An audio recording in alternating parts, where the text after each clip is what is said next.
Hello, everybody. Welcome to Newcastle Fans TV. Today we are talking about the appointment of Graeme Jones and what I believe that needs to change on Saturday.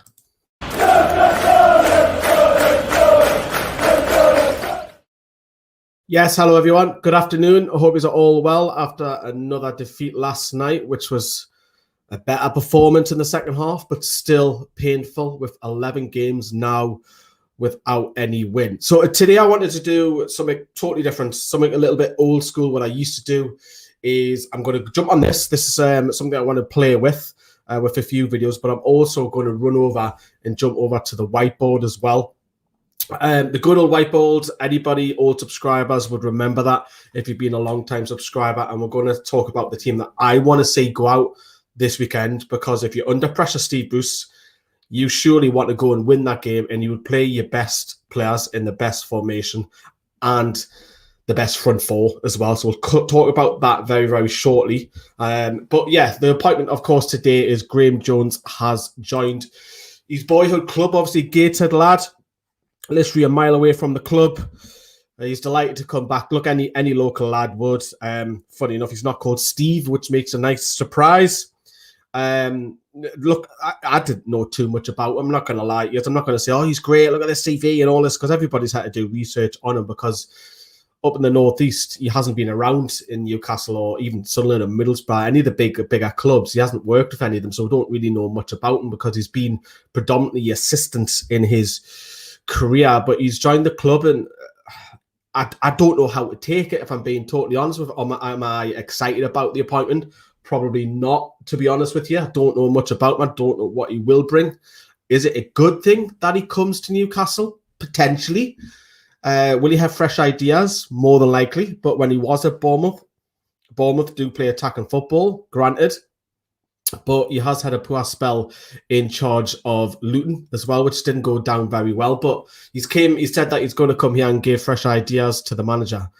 I mean, that's scary in itself, because surely the head coach, Steve Bruce, would surely have fresh ideas anyway. And he did, to be fair, against Leeds, where he was moving Hayden to right back and putting him back at the centre-back when we didn't have the ball, which I want to talk about in this as well. But he's going to come to the club, and look, we can only see what if. I think Saturday might be a little bit too soon to have any impact, but we're against the side that is very, very talented in Everton, which I shall talk about in a second with the whiteboard and that. But he'll come to the club. Keep your commenting. I've just seen a couple that come through as well. Afternoon, Thomas. I hope you are well. Nice work on the St. James's Park model. Yes. Any of you who follow me on my personal Twitter, Lee NFTV, would have seen that took me 3 hours to go. And do you not think it is Steve Bruce's replacement, says Kevin? That's a great point, because if Steve Bruce was to be sacked, I could see him as a caretaker role till the end of the season. So Bruce, I think Bruce, when he sees this appointment, because whether this is done by Bruce or this is done by the board, because if it's done by the board that are bringing in Graeme Jones, I don't think Bruce will like that. And I think he'll be walking a little bit on eggshells about his job further, but it's to try and help. I think this is the last resort by the board to try and help Steve Bruce, or even if it's Steve Bruce's man, the board have said yes to it. So whichever way you want to look at it, I think it is a last resort for Steve Bruce to try and get the results changing the way that the team get further up the pitch. But we just take a look at Graeme Jones's CV currently at the moment. You might need to squeeze your eyes a little bit if you are in a mobile and go straight, get your eyes right to your mobile. But of course, he's been assistant in a lot of his roles where he's been. He started off up in Scotland and Hamilton, was at Swansea. He's been at Wigan. He's been assistant at Everton. It strangely obviously followed Roberto Martinez across to Belgium, where he would have worked with world-class talent there. So it's really the Belgian one that is standing out for me, where he's worked with world-class talent. Obviously being at West Brom. He did take charge of Luton, and Luton fans are not a big admirer of him, because Nathan Jones, no relation, would done a fantastic job there. Graeme Jones came in, and a lot of the fans found him very boring in terms of his personality, and they just didn't like the way he played the football. He struggled a little bit, and obviously when Nathan Jones came back at Luton started to pick up again. So that's a little bit concerning, but it was his first managerial appointment. But then, of course, he's been at Bournemouth as a technical coach for a few years now. So, you know, the CV doesn't still you with loads of confidence, but the fact is he could be a great coach. We don't know that yet, really, but in terms of management, his spell at Luton wasn't very good, was it, to be honest with you? But just touching upon what Graeme Jones said in his quotes today when he was asked about the media, about the appointment, he said, "I'm proud to be here at the team I supported as a boy. And all my life, during my playing and coaching career, it's always been the first result I look after my own. Now, I'm hopefully got a chance to have a direct influence on results and the future of the football club, which is something I'm very excited for." So, of course, you come in, as I touched upon, with his ideas and, you know, what we crave at Newcastle is we don't crave European football or trophy. We want to just see the team competing, get up the pitch a little bit more. If he helps, fantastic. But I think it's a case of, at the moment, lads, I think it's... And lasses who are watching. Hello, Beth. How are you doing? You all right? Relegated at the end of the season. I think it's a case with him coming in. We'll have to wait and see because we just don't know what we're going to get. It's like Forrest Gump. Laughs like a box of chocolates. You never know what you're going to get. My impressions are shocking, aren't they? Good morning from America. Yes, a broadcast who is a regular watcher of our channel, despite him being a Leeds fan as well. So thank you very much for your nice comment there as well. Bruce doesn't look happy with the appointment. Probably not, because he probably feels a little bit threatened at the minute, which is, hey, that's probably a good thing for us fans. Definitely Bruce replacement that doesn't cost Fat Mike too much money as well. Surely this appointment means that Bruce will not be sacked. Don't know yet, Derek. You don't know if the results don't pick up. I think we're being too harsh on Steve Bruce. Are we, Michael? Michael, are you a Newcastle fan? I hope that it's better than the cabbage. And Derek, don't you think you can step up when Bruce is sacked? And it could be a appointment that sees Eddie Howe coming soon. Obviously, he's worked at Bournemouth, yeah. Shocking impression. Yes, it is. I cannot do the text. So any Texas people out there, Alabama, I do apologize about my impression. Right. What I want to do, they've got a camera which you can't see, which is panned down onto this at the minute. I want to jump on this and I want to talk about a couple of things that Steve Bruce was doing during the game against Leeds, which was a little bit different, because I've never seen that by Steve Bruce at all. So I'm going to jump on that, and then we're going to come back, and I'm also going to jump on the whiteboard as I say as well. But let's turn this around, and I'm just going to switch the camera position now. Right, so here we are then, everybody. So this was the formation that Newcastle were playing against Aston Villa. Now, obviously, we've got Manquillo, you've got Hayden, you've got Lascelles, Shea, Lewis, you've got Hendrick, you've also got John Joe Shelby as well.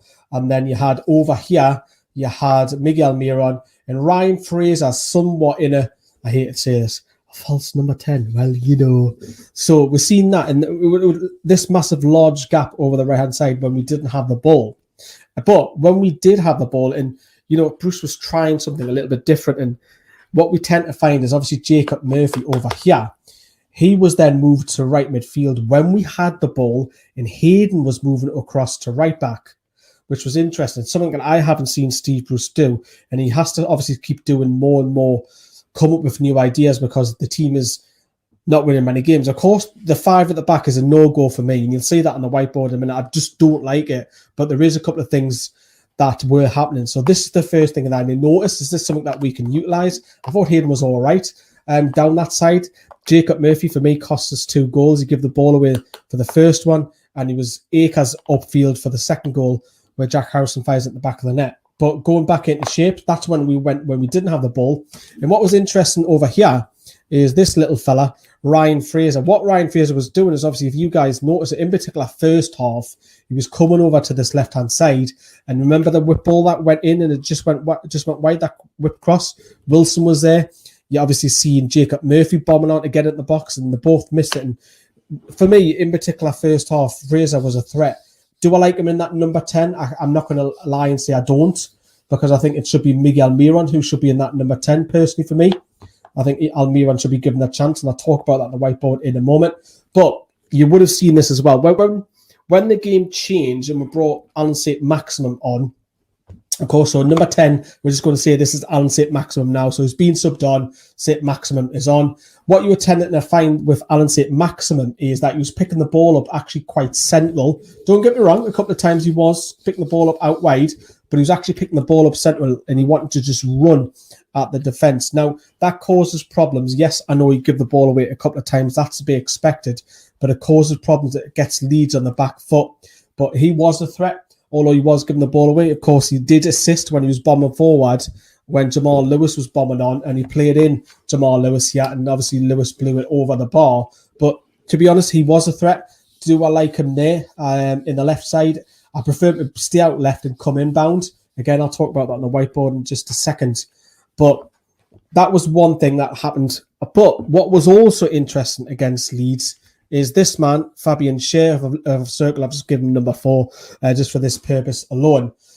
A lot of obviously Alan Saint-Maximin was driving, but that allowed Fabian Schär just to bomb on, and he was getting forward loads, man. He was picking the ball from defence and just bombing on loads of time. He had loads of obviously opportunities to do that, play people in. He also had a shot which Meslier saved as well. But what worries me about, obviously, Fabian Schär bombing forward is that, yes, he's great in the back 5. He won't do that in the back 4. So that'll take that threat away, because I actually want to see a back 4 this weekend. So if we put Fabian Schär back in his position, these two, for me, just don't work. Jeff Hendrick and John Joe Shelby are just not runners for me. If you're going to have one that sits, that has to be Isaac Hayden for me, and the other one has to be the box-to-box, or at least have a bit of energy. That's where I feel Hayden and Matty are much better. These two were very, very much static for me, whereas Fabian Schär was so neat to how to get up the pitch, man. How to get up the pitch. It should be one of these two having the license. Notably, it should be John Joe Shelby. He's got all the technique in the world, getting up and down that pitch. So for me, there's a couple of tweaks that need to be done if Bruce wants to keep playing 5 at the back, because that centre midfield for me needs to be changed. We also know, I feel that Matt Ritchie's probably best at the wing back than Jamal Lewis. I think that needs to be changed as well. I don't like Fraser on the 10. That should be Miguel Miran over here as well. This situation over the right wing back and Hayden moving in, I'm not against that. It's something different that Bruce was trying. But for me, to get the most out of the counter-attack, because we will play deep this weekend, is to go with 4 at the back and go with Wilson, Almiron, Fraser, and Saint-Maximin. Those are your front 4 for me. Right, okay, switch camera angles. Right, okay, then. So that's what I believe Steve Bruce was trying to come up with during the game. And look, I don't like 5 at the back. We'll jump on the whiteboard in a second. I just want to have a look at a couple of your comments, what you're saying as well. Fulham's next 2 games are Brighton and West Brom. Fulham play Brighton tonight, and if Brighton win, we drop to 17th. If Fulham win, they squeeze the relegations up. So what do you want from that? A draw? But then Fulham play West Brom. So, yeah, it's looking over your shoulder. It is nervous. It really is. And the reason I think that is because Jones says he's an assistant as well. Ronaldo's got his team in front of there as well. I'm going to jump on the whiteboard in a second as well. I've got the team listed. So we're going to jump on that as well. I've got another camera angle over there as well. So I've been all over the place with that. If you do like that as well, please give us feedback. Hit that like button, then I'll know whether you like that sort of stuff, and I'll do more of it as well, because we're going to jump on the whiteboard as well in a second. And I haven't been here for a while because I was called Mr. Negative. Park on the bus, called for Steve Bruce to go early in the season. You're spot on, Tangy. You're absolutely spot on as well. I hope the band doesn't want to play on the drought soon. No, she's not in at the minute, and the other one's a lot older than her. So yeah, Lee's cat makes appearance. Shock is walking around, the black and white cat as well. Yeah, Chris Hayes plays 4-2-3-1 with Shea and Hayden in there, and Shea used to do that under Rafa. Yeah, he did, and it'd be great to see Fabian Shea do that in a 5. Though I wouldn't want to see him risking that in a 4, because I think the onus is on a midfielder. But I was just mentioning with the wing back system there. If it's a wing-back system, I actually feel Matt Ritchie's better suited to the wing-back than what Jamal Lewis is. If it's a 4, I'll probably favour Lewis as well. And good afternoon to you, Frankie, as well. And Lee should be the next manager. I'll probably do a better job than Steve Bruce put it that way, Wolfzone. A 4-2-3-1 with Richie at left back. Okie dokie then. Right. So like I say, if you like that sort of stuff, hit that like button. That does help me. Give us a bit more feedback. What I'm going to do is I'm going to leave the comments. I'll read them out when I come back, because what I'm going to need to do is quickly play an ad so I can run over and get yourself sorted for here. So I'll be back with you in about 15 seconds time.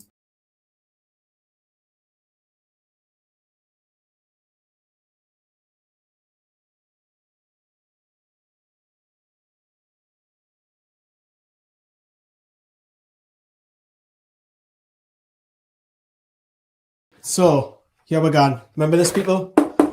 Old school subscribers will remember the whiteboard. This is what I believe should be the best squad playing first 11 this Saturday. And I want to explain why. Right, okay. So Carl Darlow for me does not deserve to lose his place. Bit of a no-brainer. Although Dubravka is breathing down his neck, I still think it's Darlow's to lose at the minute. I actually think that Javi Manquillo, and there's a lot of debate on this channel itself, who is the best right back. But for me, defensively, it's Javi Manquillo. And if you want an attacking side, you have to have cover. So for me, he is the best. He should start against a talented Everton side this weekend. Because if you're going to allow the boys to play in front, which you can see in front of me, he's the best option. Now, some people might question why I've gone for Jamal Lewis over here. And the reason being is because I don't feel that Matt Ritchie is any better in a 4. In a 5, I think Ritchie's better in the wing backs, because I think Ritchie can deliver from deep and he can get up and down the byline. But I think as a 4, I would like to see Jamal Lewis play up alongside Saint-Maximin. Now, Jamal Lewis doesn't necessarily need to get up and down that wing because he's got Saint-Maximin in front of him. But with Ritchie playing, some people might say, it's a tough one, because some people might say that I prefer Ritchie play left back, but is Ritchie really an out-and-out left back?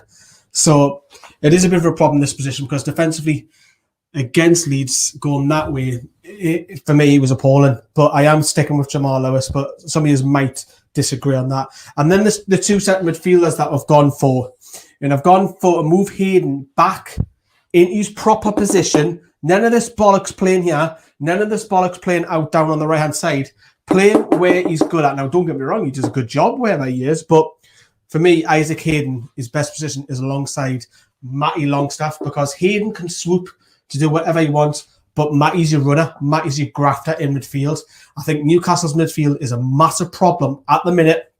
John Joe Shelby cannot run. He hasn't got the legs. Jeff Hendrick is exactly the same. We're already seeing against Leeds that Fabian Schär was bringing the ball out and running forwards all over the place. And he was showing these two, that was Shelby and Hendrick at the time, how to do it. But I would still go with Schär and Lascelles, assuming Federico Fernandez and Kieran Clark are missing. Because if any one of those are fit, they come in here. And I don't think the captain's going to be dropped. But personally, for me, if they are fit, I would go Fernandez and Clark. Although Fabian Schär did have a good game, I feel more safe. But that's if they're missing these two play. But of course, you replace them. But then, Steve Bruce has been saying, well, I haven't been able to change play Fraser and Saint-Maximin. I think Saint-Maximin might be ready for a start this weekend. And of course, he'll be the outlet. Of course, against Leeds, it was a different direction, different dimension. He was given the ball a lot. Oh, yes, he did lose the ball a few times, but he's a match winner. You're going to have to expect that. But we know what he can do. He can go all over the place. There's going to be loads of patterns on the board, like the old days. But Saint-Maximin, Almiron, importantly, in the number 10, where he's best at. Now, Steve Bruce has to win games. He's up against Ancelotti, a world-class manager. Why not outsmart him? Have I really just said that? Why not outsmart him? Go with Almiron in the 10, where he's good at. None of this bollocks hour here. None of the bollocks where he's crap hour here. Play him in the 10. Play Fraser. Play Almiron. Play Saint-Maximin. Play Wilson. Your best front 4. You've got the opportunity, I feel, this weekend, assuming ASM's all right to play a full 90, to play all 4 of them. He's got no excuses this weekend because we know what Fraser can do if he plays games. He down the byline. He can also play on the left-hand side. Deliveries as well. Wilson has been chomping at the bits for service the last few days. He hasn't got hardly any. And with all this fast pace, we can allow, right, because Bruce does play defensive football, we can allow the 1, 2, 3, 4, 5, 6 players to effectively sit and then go and let the other 4 play. You might want to ask a couple of occasions your fullbacks to help in, but for me, Matty and Hayden just sit and go and let these 4. 4 is better than 1 because really, we've only really had Callum Wilson in the box of late. 4 is better than 1. Be brave, be bold, indeed, Steve Bruce. What have you got to lose? Just your job.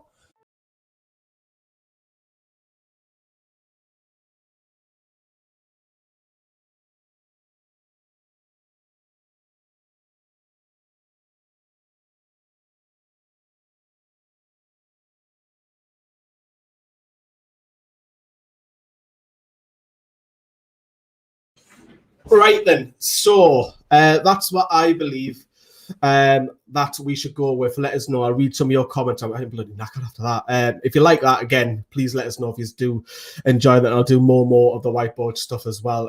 Who would you choose for captain? I think it's more important winning. I think Lascelles is obviously captain. Dummett's out injured. Dummett will not play. That's why I didn't have Dummett in the lineup, of course. And I think Dummett, yeah, there you go. Frankie's just mentioned that as well. And Alex said, Bruce was complaining. God, I'm knackered. We have centre-back problems, so why play 3 of them? My point, go for 4 at the back. Fuck it, you've got now to lose. You know what I mean? But you've got your 4 best attacking options available. Play them all. Play them in the actual positions. Never mind Almiron out on the right-hand side. Play them where they're meant to actually play as well. Would you want to see Shane a 3-man midfield with Hayden and Matty? Yeah, Matthew, it's a good point. Will it give Shea the license to bomb forward? Potentially. But for me, I want to say we're best 4 attacking players this weekend. I'm sick of losing. I'm sick of having defensive football. If you allowed them 4 to go and play, at least they'll get up the pitch as well. Bruce has got no excuses this weekend. You cannot say, oh, well, and all that bollocks. Nah, he's got no excuses. Lee, your cabbage impression makes me laugh. And Shea's better in midfield as well. Lee, how many cats do you have? I've got 2. What does a team look like Milan say Lazar? Yeah, Lazar has been linked to Milan. I don't think that's going to happen, to be honest with you. I think that's just a rumour. I do prefer 4 at the back myself, says Frankie, just to be clear, though. You should do it again. Thank you very much, Wolfstone, for that, for the feedback as well. Anybody who's watching the rerun, let us know in the comments on that, because I need to know if you like that sort of stuff, what I've just done on that and that as well. And I'll start doing more and more props and all that. But yes, so that is a wrap. So I hope you've enjoyed that different type of video.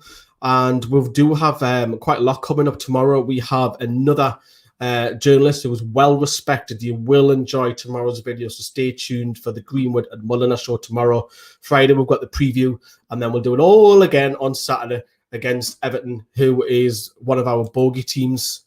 But yes, thank you very much, everyone. Enjoy the rest of your day the best you can. Stay safe. Look after yourselves. Bye-bye.